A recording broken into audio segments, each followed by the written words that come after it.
De volta com o Educador em Entrevista, nós vamos falar um pouquinho a respeito de ensino híbrido aqui na companhia do Gilberto Barroso. Gilberto, gratidão pela participação conosco aí. Boa tarde. Boa tarde. Eu estou vendo aqui que a minha imagem está um pouco confusa aqui. Isso, acho que o fundo invadiu aí, normal. O fundo invadiu. Obrigado, é um prazer estar aqui com vocês, aos ouvintes, a todo mundo desse mundo da educação, que é um mundo maravilhoso.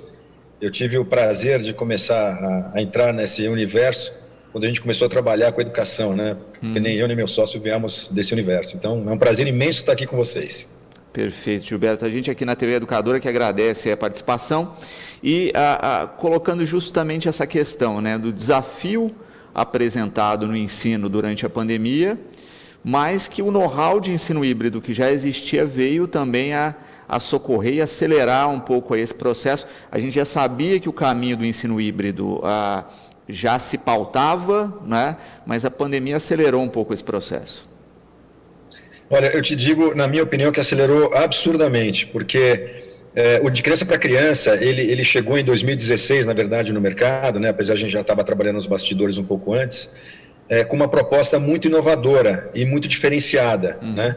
E te confesso que a gente, quando começou a empresa, não pensava nem na educação, né? Como eu venho do segmento de TV por assinatura e o Vitor é publicitário, quando ele me convidou para transformar a ideia dele num negócio, eu ouvi, quando ele me contou que ele tinha transformado uma animação, um desenho do filho numa animação, aquilo soou como músicas no meu ouvido quando eu olhava para o mercado que eu estava, que era TV por assinatura. Eu falei, nossa, descobri um super gerador de conteúdo infantil, né? E a gente trabalhando nesse formato, foi quando a gente chegou, se deparou numa escola, e aí a diretora pedagógica, quando viu a apresentação do projeto, ela ficou pirada, falou, isso é tudo para educação, vocês têm que se envolver nisso, e enfim. Foi aí que a gente começou a estudar, né, como é que era a educação, como é que ela tá, e para onde ela estava indo. E a gente percebeu, assim, claramente, que é o momento em que a gente começou a estudar, né, e a entrar nesse universo, que a educação estava passando por uma mudança muito profunda, né, que vinha desde da educação da Revolução Industrial, né, e hoje com o advento, hoje não, já há algum tempo com o advento da internet, desse mundo, aquela educação que a gente teve, né, o professor dono do conhecimento, e a gente recebia aquela informação passivamente, aquilo teve que se adequar, né? Então, a gente logo de cara percebeu que a gente tinha um negócio que estava, o que era uma certa necessidade do mercado, colocar o aluno como protagonista, só que quando a gente chegou no mercado e trouxe essa inovação, tanto tecnológica quanto dessa postura onde o professor passa a ser o provocador, o mentor, e a criança passa a ser a que constrói o seu conhecimento, a gente percebia que as estruturas já não queriam mudar quando falava inovação, né? Eu estou acostumado assim, meus professores estão acostumados assim, e os pais dos meus alunos estão acostumados assim. Então, a gente já percebeu aquele choque na área tecnológica. Quando a gente falava que o professor usava a tecnologia, esse gap aumentava mais ainda, né? E aí, quando chegou a pandemia, que as pessoas, as escolas, as instituições tiveram, né, pelo forceps, que mudar, a gente ficou com um discurso bastante atualizado, né? Quando a gente fala hoje ensino híbrido, antigamente já não soava mais estranho, né? E de fato, né, se observa duas coisas que você coloca bem, né? Primeiro, essa questão da geração de conteúdo para a educação, não é? Até porque, quando a gente pensa no conteúdo do entretenimento, que era a tua área anterior, né, ele expandiu absurdamente. Então, você tem aí a meninada com uma concorrência até desleal aí frente à educação.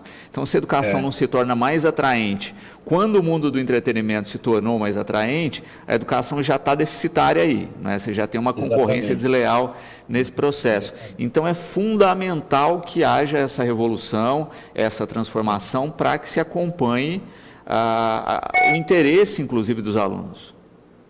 Você tem uma coisa que é muito interessante. A gente, na nossa jornada, a gente teve com pessoas muito, muito interessantes que nos ajudaram, nos mentorando, inclusive, né? E uma delas foi o Percival. A gente estava uma vez indo conversar com uma instituição financeira, né, para mostrar a nossa ideia, e na antessala a gente estava batendo um papo, ele olhou para a gente, assim, para mim e para o meu sócio, e falou assim, vocês perceberam o que vocês fizeram? A gente assim, não, Percival, o que a gente fez, né? Percebe que tudo que foi criado no universo infantil até hoje foi criado por adulto. Seja o desenho, seja o livro, seja a animação, seja qualquer coisa. Ele até tentou se passar para criança, às vezes no desenho, na criação da história, mas foi um adulto que fez. A gente inverteu essa ordem. Olha que coisa mais rica isso, Luciano. A gente inverteu essa ordem. Agora a gente está dando a possibilidade das crianças escreverem o seu próprio conteúdo, desenvolverem a própria criatividade, né? E quando você insere isso na educação, aí fica um casamento perfeito, né? Porque eu até estava estudando, né, nesses tempos aí, um pouquinho de... E não sei se já devem, óbvio, se vocês já não, todos aí são educadores, né? A pirâmide de William Glasser, né? Sim, sim. Onde ele fala, né, que você tem lá um percentual, estou até com ele aqui, se vocês quiserem, né? Que assim, tipo, quando a gente lê, a gente retém aproximadamente 10% do que a gente lê, que era o sistema mais ou menos das aulas na nossa época.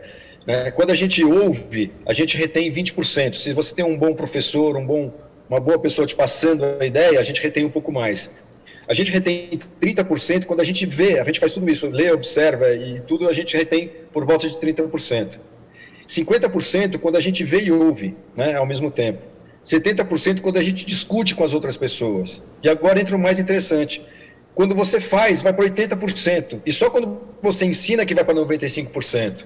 E sem querer, percebe, Luciano, a gente acabou desenvolvendo um processo que a gente, quando criou de criança para criança, a gente olhou para a animação como sendo o mais importante. Quando a gente percebeu isso na educação, na sala de aula, a gente percebeu que o trajeto da criação daquela história, ela é mais importante do que a própria história, né?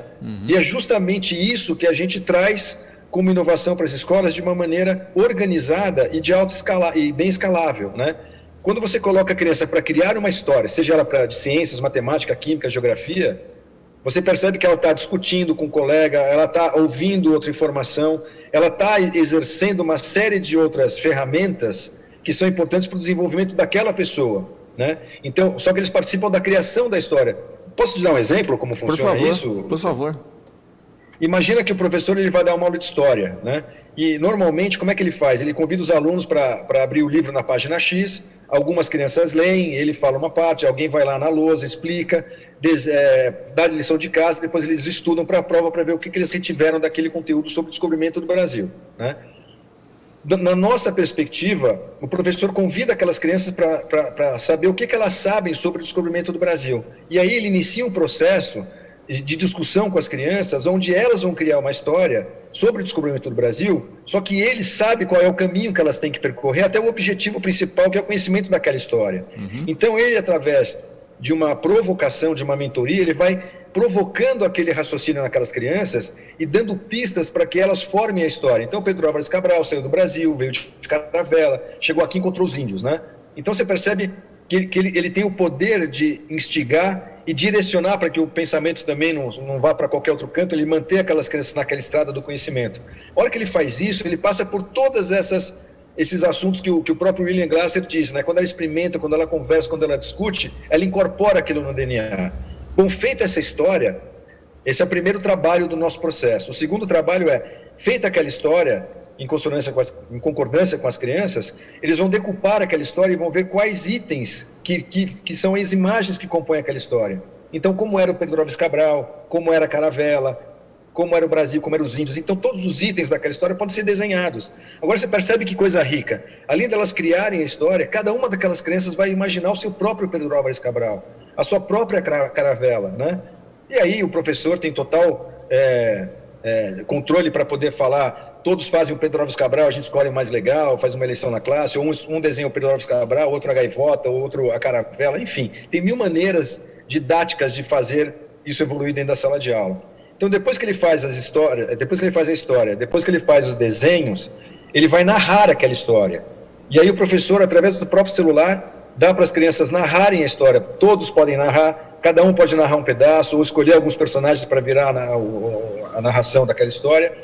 Então, você percebe que esse processo de criar a história, fazer os desenhos e fazer a narração, ele é muito mais rico no final do que aquela história animada que vai ser a síntese dessa história, dos desenhos e da locução. Agora, olha que outra coisa mágica e maravilhosa.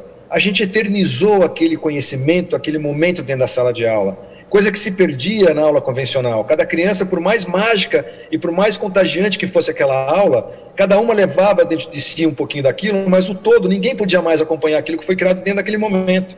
E quando a gente cria esse conteúdo, a gente criou um conteúdo que foi criado pelas crianças por uma faixa etária que outras crianças em qualquer lugar do mundo, na mesma faixa etária que assistirem aquela animação, elas já vão entender o desenvolvimento do Brasil. Isso é maravilhoso.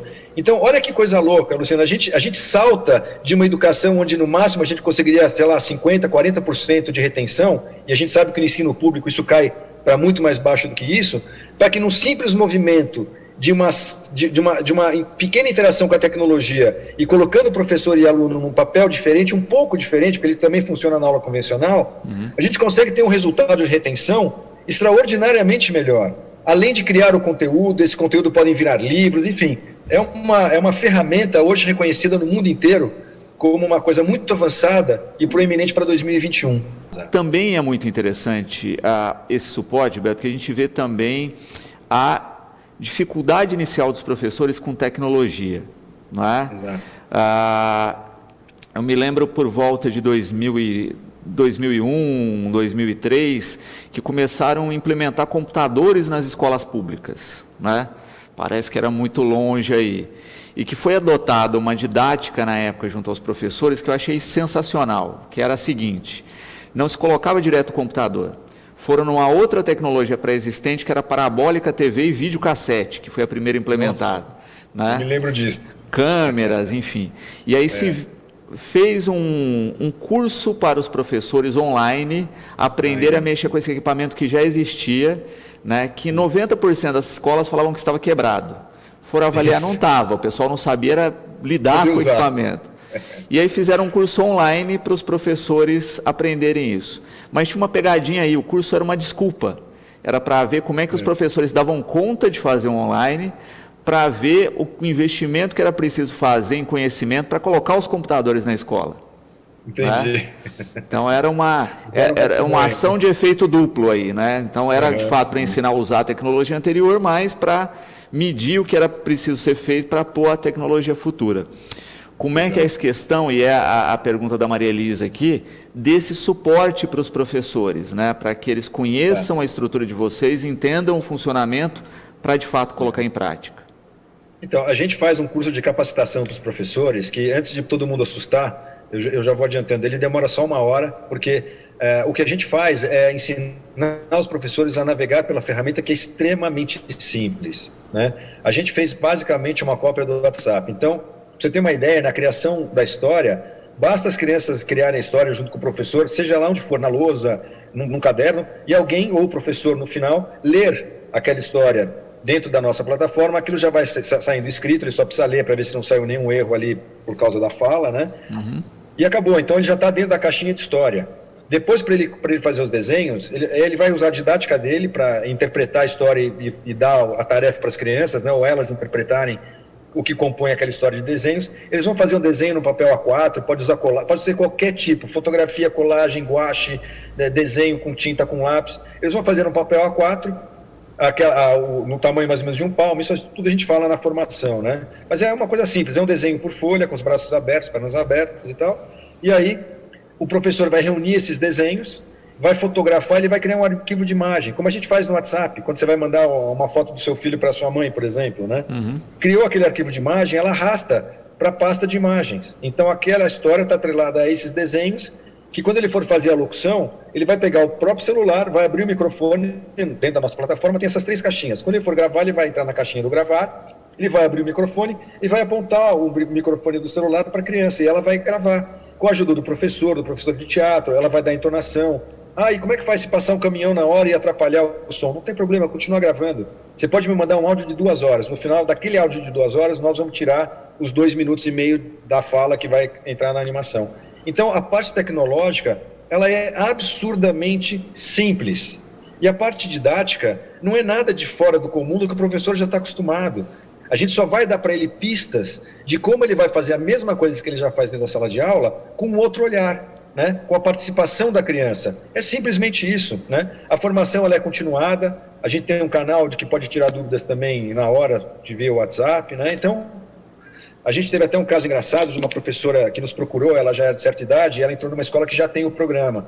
E os alunos estavam pressionando ela para fazer o de criança para criança, e ela morrendo de medo. Aí ela veio até o escritório e falou, cara, eu estou sem dormir faz 3 dias, eu já sou de idade, eu não entendo disso, daquilo. A gente explicou, ela deu a aula, ela voltou depois assim, gente, se eu soubesse como era simples, não teria demorado tanto, é uma ferramenta maravilhosa. Então percebe que, em termos de formação, e outra, a escola não precisa de nada, basta um celular, e hoje quem não tem um celular, né? E pode ser o mais simples possível, a plataforma foi feita para rodar em cima dos celulares mais simples, né? Então a plataforma, aliado a essa nova metodologia, a gente tem material impresso também que a gente fornece para as escolas, além da formação. Então não é tabu, sabe? Na verdade não pode ser, porque é um negócio muito simples que já faz, todo mundo já faz. Esse é o grande pulo do gato. A gente, me desculpa de interromper, Luciano, a gente teve um diretor da OCDE, diretor-presidente da OCDE no Brasil, por conta do PISA, e o meu sócio teve 10 minutos com ele, explicou o de criança para criança, depois ele entrou em contato com a gente, queria escrever um artigo, né? Eu vou até te encaminhar o artigo.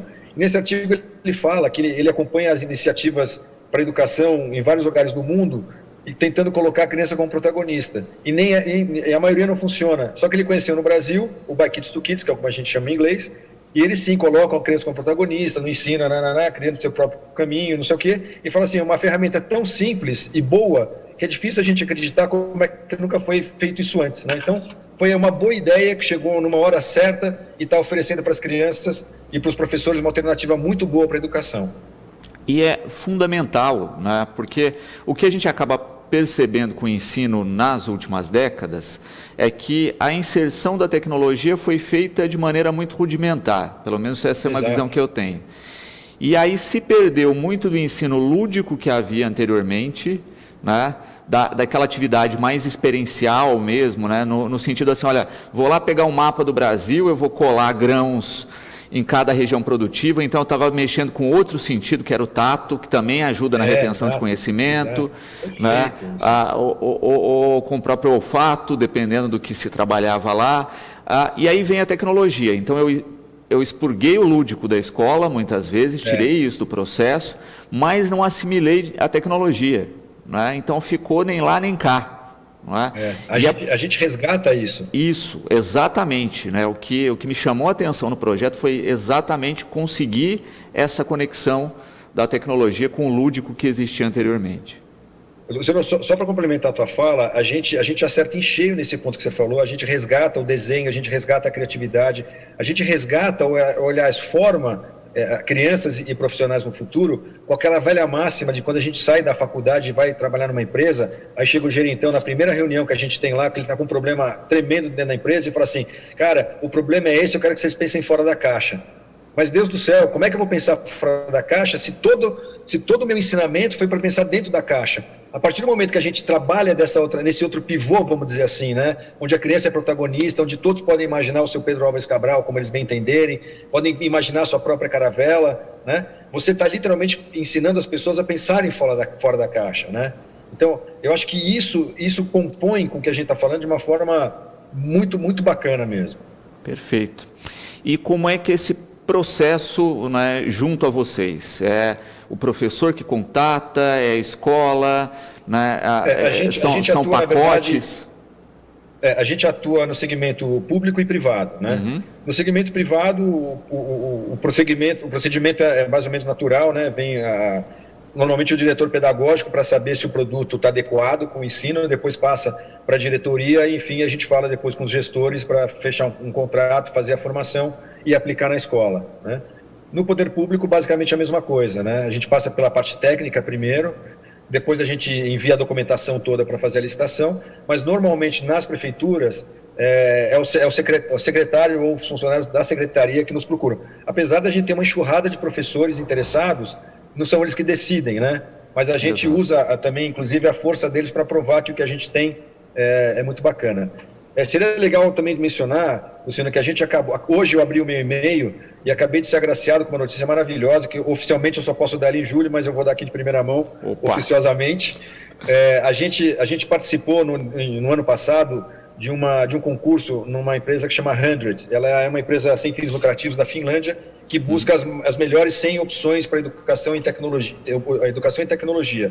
Nós concorremos com 3.400 empresas ao redor do mundo e nós entramos e ainda fomos agraciados com um texto assim: vocês são a maior promessa para a educação tecnológica e para a educação para 2021. Né? Beleza, ficamos super felizes, fazemos hoje parte de um hall de empresas que são divulgadas no mundo, e a gente participou de um outro concurso dentro da própria 100, com um banco ibero-americano, com todas as Américas, e a gente acabou ficando entre as 10 empresas, concorremos com 400 empresas, e ficamos entre as 10 empresas com a melhor, né, tecnologia e ferramenta para a educação.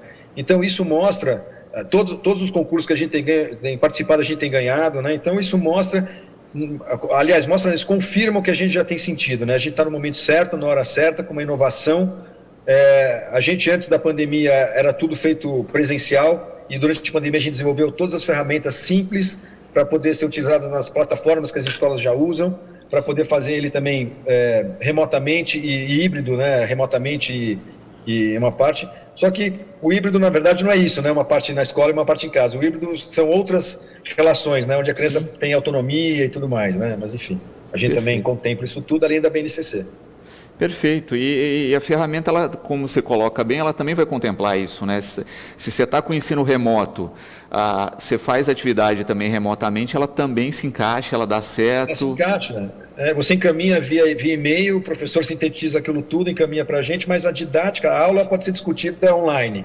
Os desenhos podem ser feitos em casa. Sim. E a gravação também pode ser feita em casa, com ou sem acompanhamento do professor. Então, quer dizer, ele funciona absolutamente em qualquer espaço e com qualquer matéria. A gente tem histórias de português que o C brigou com o C cedilha. Então, são maneiras muito inteligentes, cara. E a criança tem um negócio, cara, que é muito bacana. Ela é simples, ela é pura. Ela não usa artimanha para chegar no objetivo dela, né? E o adulto, ele vai crescendo, incorporando todas as artimanhas possíveis e imaginárias para corromper a sua ideia original, né? Exato. E a gente percebe que, por mais simples que seja o desenho, a história ou a locução, elas encantam, porque ela é pura. Ela é a pura expressão de uma criança ou de um conjunto de crianças, né? Vamos dizer assim. E eu tenho certeza que carrega a família no pacote também, né? Que a família vai querer ver esse resultado. Muitos pais que sofreram, né, com o ensino remoto nesse período, que agora tem a real dimensão de uma rotina de um professor, né? Porque vivenciaram isso mais próximo. Exatamente. Valorizou, com certeza. E eu acho que a metodologia de vocês faz essa ponte, né? Porque também uma outra coisa que se perdeu nas últimas décadas foi essa presença da família na escola, né? Existia um distanciamento, uma terceirização muito grande aí da educação para a escola, e que agora se vê a necessidade da reaproximação, e eu acho que a ferramenta reaproxima muito, né? Já que ela tem esse viés aí, não só de poder ser feita remotamente, mas como também de somar depois que o pai vai querer ver o resultado dessa animação. Eu acho que você sintetizou muito bem, porque até então, o que o pai recebia da escola? Um boletim. Olha, nessa matéria ele tirou X. Mas você não conseguia enxergar o que ele aprendeu literalmente, né?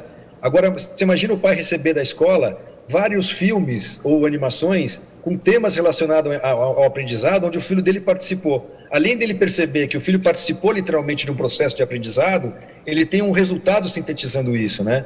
E a gente tem experiências maravilhosas, assim. A gente fez um trabalho em Mococa, na rede pública, e depois a gente convidou todos os pais e as crianças para irem para o cinema da cidade, que é tombado, aqueles cinemas antigos gigantes. Ele é um dos poucos cinemas tombados ainda. Cara, e a gente não tinha noção disso, mas os ônibus escolares foram buscando os pais e as crianças, só que em vez de levar para a escola, levaram para o cinema. E os pais sabiam que ia ser uma exibição. As pessoas chegavam lá super bem arrumadas e a gente percebeu que 70% daquelas crianças nunca tinham ido ao cinema. Então, olha o impacto que teve isso na vida daquela comunidade. Os pais assistiram uma sessão de cinema com os filhos e vendo os filhos sendo protagonistas, reconhecendo a voz, o desenho, o traço.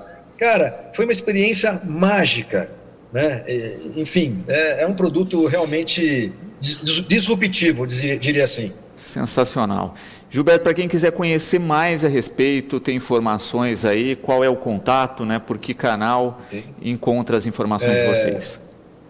Eu acho que o nosso endereço é dcpc.com.br ou de criançapracriança.com.br. O Instagram, Facebook é a mesma coisa. A gente tem o canal de Criança para Criança. A gente criou também uma plataforma que chama Enciclokids, onde todos os filmes que a gente fez, são milhares de filmes, eles são indexados lá por turma, por matéria, por gênero, por personagem. Então, o professor que quiser ver uma matéria que alguém já tenha feito para se inspirar, está lá, se quiser usar como reforço. A gente também tem um curso de animação que é feito nas escolas, e para quem não é da escola, que pode depois até, inclusive, trabalhar remotamente, fazendo partes da animação. A gente tem também um departamento de games, que desenvolve games educativos, todos baseados no BNCC, bem como o de criança para criança, né, o Criando Juntos. Então, a gente tem uma série de ferramentas para trabalhar desde o infantil até o ensino médio, são bastante complementares e formam um ciclo que começa e termina dentro da própria escola, às vezes. Perfeito. Gilberto, quero agradecer imensamente o papo conosco, né? Realmente estou encantado com o projeto, espero conhecer mais, vou entrar lá no site, vou ver a produção, e o programa está sempre à disposição aí para falar de inovação, em especial inovação na educação. Eu que agradeço, obrigado ao espaço que você dá para a gente para poder divulgar. É uma empresa brasileira que está ganhando o mundo, e a gente percebe que quanto mais as pessoas conhecerem no Brasil, vão valorizar e vão de forma democrática espalhar isso para a educação, que é o que a gente quer no futuro, né? Que a gente quer, o nosso objetivo primeiro é que todas as crianças tenham acesso a isso, né? E obrigado pelo espaço, obrigado aos ouvintes por estar nos escutando e podendo mostrar o nosso trabalho, e é um prazer estar com vocês. Quando vocês quiserem, a gente também está à disposição.